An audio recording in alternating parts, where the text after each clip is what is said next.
a lot of y'all, including my own wife, asked me to check out this video. I have not seen the video yet. Um, but part of the reason, well, let me take this down for a minute. I'm reading super chats throughout the show. Part of the reason is because let me get off this Roland Martin BS.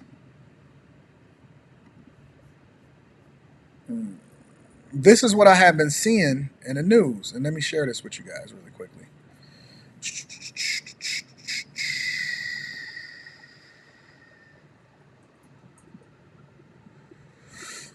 This is what I have been seeing in the news with regard to Mexico. Now, I am not one to um, I'm just not a fan like that of traveling just for the sake of traveling. A lot of y'all is traveling recklessly. Y'all leave y'all resorts and y'all don't really even got no connections in these places, and so you got to be very, very careful, right? And so this is what I have been seeing in the news as far as different gunmen and different people being kidnapped in Mexico. Now, if y'all remember, a little while ago, it was probably less than a month ago, it was a bunch of people that had crossed over to Mexico, and a bunch of them had got kidnapped. A few of them died, all of that, right? And so in this article specifically, they say at least 7 people are dead, including one child in the central Michigan state of Guanajuato, after several gunmen stormed the La Palma resort on Saturday, according to authorities. Authorities said when they arrived, they found deceased bodies of 3 women, 3 men, and a 7-year-old child, according to the release from the state attorney's general office. Another injured person was found and transported to the local hospital. Armed men allegedly arrived at 4:30 p.m. Saturday. After the event, they fled, but not before causing damage to the store and taking cameras as well as the monitor. So, it's been a lot of kidnappings in Mexico lately, and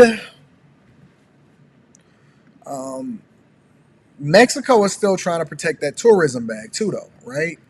And so they're very, very careful about how it is that they're largely selling Mexico, but then at the same time we had Shanquilla Robinson. Shout out to Executive Suite MLE. Let me get that mirror popping.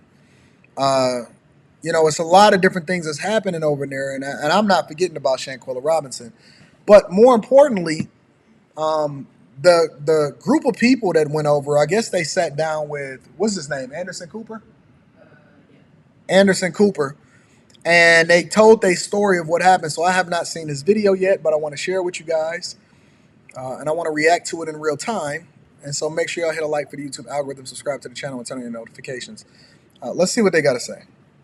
Burke Williams and Latavia Washington McGee join me now. Thank you so much for being with us. So what happened when you crossed over? We turned down this little side road because we was going. Hold on, baby girl. Hold on, baby girl. Give me a second.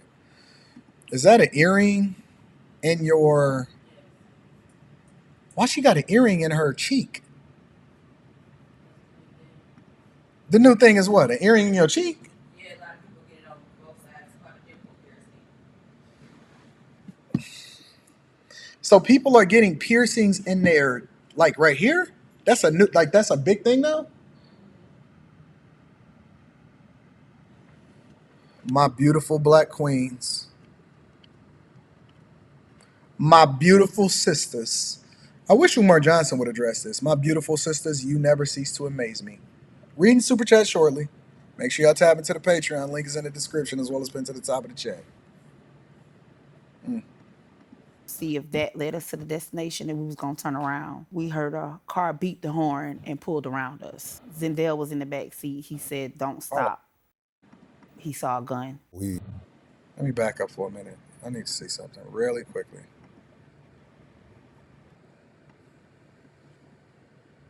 She got golds in her mouth. I know I shouldn't be paying attention to this. She got dimple piercings and golds in her mouth. And then she got the tattoo across her neck. This is wild. Shout out to my black people that's got that front row seat on CNN showing what they really looking like out here in these streets. Ah. Woo! and we was gonna turn around. We heard a car beat the horn and pulled around us. Zendel was in the back seat. He said, "Don't stop." He saw a gun. We drove through a few streets and corners until we got back on the main street. And that's when a gang of shooting started. Zendel and Shaheed, they jumped out to run Not Shaheed.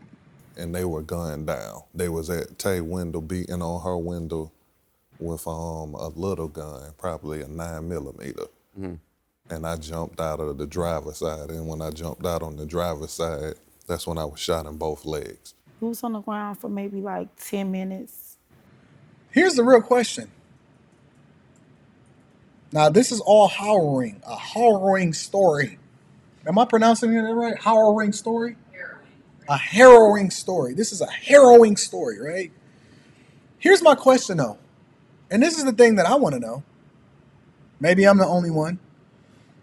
Why were they there? Did they do they ever say why they're here? She was going to get a surgery. Was it a BBL? They need to be interviewed by Anton Daniels. I know Anderson Cooper gonna ask him all of them softball questions, but I want to know, what was you trying to get a surgery? Was you moving at work across the border? Was you trying to get it for cheap and then bring it back over here? And why did the one person jump out of the car before y'all crossed over into the border? After they took everything from us, and I guess whoever told them to just go ahead and bring us with them, that's when they loaded us on the back of the truck. And your two friends, were they still alive at that point? They were alive at that point. I couldn't see Shaheed because he was like behind me, but I could see Zendel back. He was hit 2 times and big chunks of meat was gone out of him. And then we rolled probably. Now let me get this straight. Now, I appreciate him for telling the story, but I do not advocate for violence, and just because they was over there possibly getting some surgery or BBL or whatever, don't mean that they should have been shot. So I know it'd be all jokes and games, but in reality, I don't think that they should have been shot. But I can't control what it is that they're doing in other countries. You going into a cartel area. Probably 10, 15 more minutes, and we got to the spot where they was taking us, the investigator or interrogator us more. And that's when Shaheed said, "I love y'all, I'm gone." And Somebody said that in the chat. Trey said, "You don't shoot kidnapping victims." That's fair, because you're trying to extract as much money as you possibly can, right? Why would they just randomly shoot kidnapping victims? Why would they shoot him in the legs? This is just, for me personally, based off of what it is that I've researched, it's just not adding up for me. he died right there. That's messed up. Those in were the his back last of the words. truck. Yeah, that he loved us and he was gone. That was the last thing he said. And that was in the back of the pickup. Yes, sir. Were you able to say anything to him, or? Just told him I was sorry. What you sorry for? So you finally arrived at this. What is she sorry for? What is she sorry for? She said she told him she was sorry. We would have had to follow up with that. What are you sorry for, ma'am?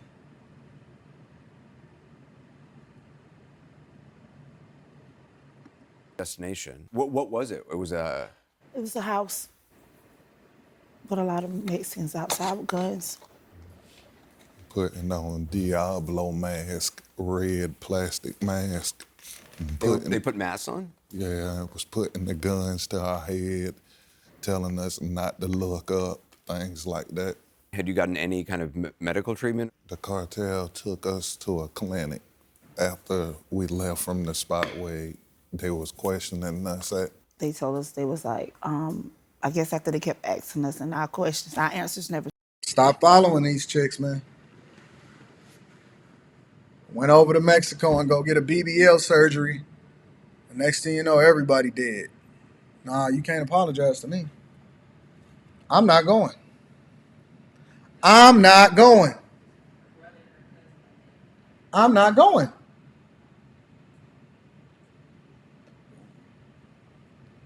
I often say at times, women always say, I need a man with me in order to protect me.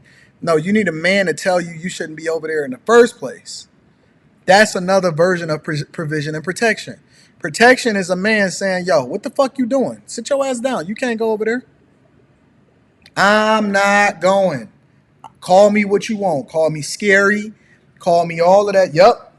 Yep. Yep. Nice and scary. And alive. And in Vegas. Having a good time. And while she's over here chilling now, not saying it's her fault, but fuck, man. Change. They said, well, we're gonna get y'all some help. And what kind of treatment did they give you? They put my leg on a 2x4 and then they stitched it up. They just stitched it up? Right. Did they give you... No pain medicine or nothing. They just stitched it up. And it might have not even been later that same day, all the stitches bust out. Did they check to see if the bullet was still inside or anything like that? No, sir. Oh, you're in Mexico. After they stitched it, they took some, like, I guess, gauze, and they put the 2x4 board under there, and they was wrapping it around like that, and I was telling them the 2x4 was hitting me in the back of Reading Super Chat shortly. my leg, and it was killing me, so they took away the 2x4. What about Zindel? Me and him was in the room together, and he was fighting for his life, and he ain't do nothing. They didn't do anything to treat him. I'm not even gonna lie, y'all. I'm gonna be honest with you. Want me to be absolutely honest with you? Are we ordering room service? Rita? That's what you do. I can go down. What you gonna do? No, we can just order room service. I'm gonna be honest with y'all. They treated y'all better than they would have over on the south side of Chicago. I heard King Von was a serial killer. Look. If you would have been in the red zone in Detroit, once they killed one person, and this is the real, Mexico, they got some nice cartel members. If you would have been in the red zone of Detroit, I'm gonna be honest with you. Once they realized that they had to do one person, everybody would have been gone. Wouldn't have been no apologizing. Wouldn't have been no safe returns. Ain't no they stitching you up with the gauze. Go over there in Overtown. Go to Overtown over there in Florida.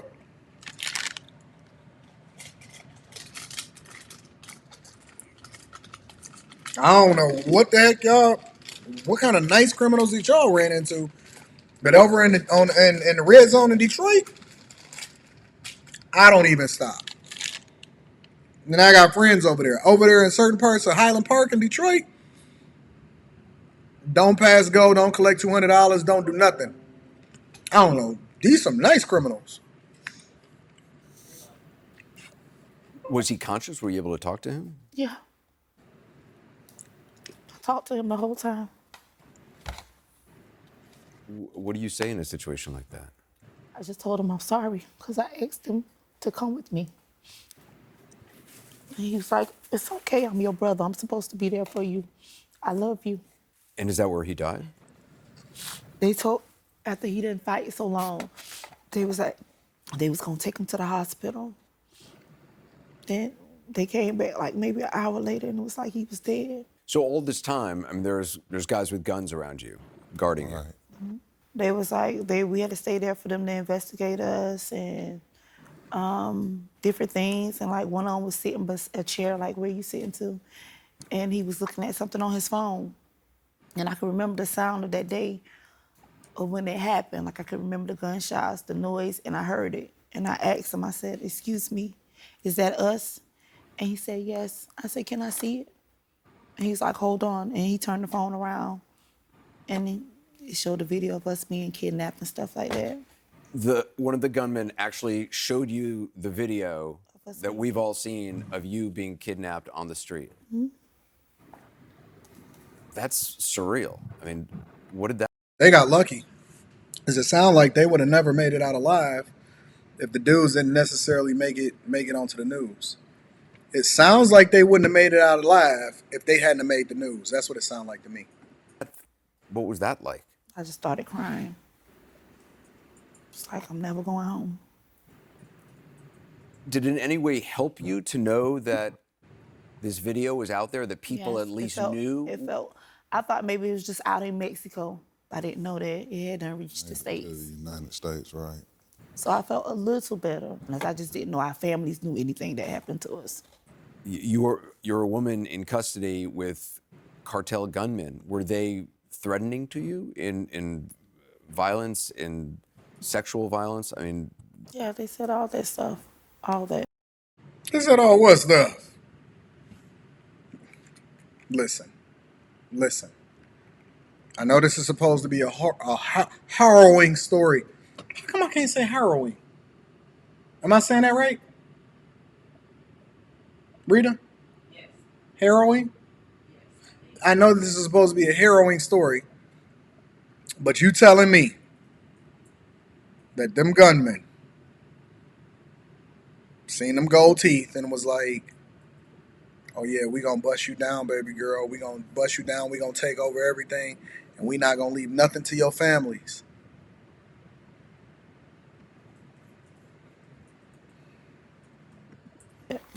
they did. Right.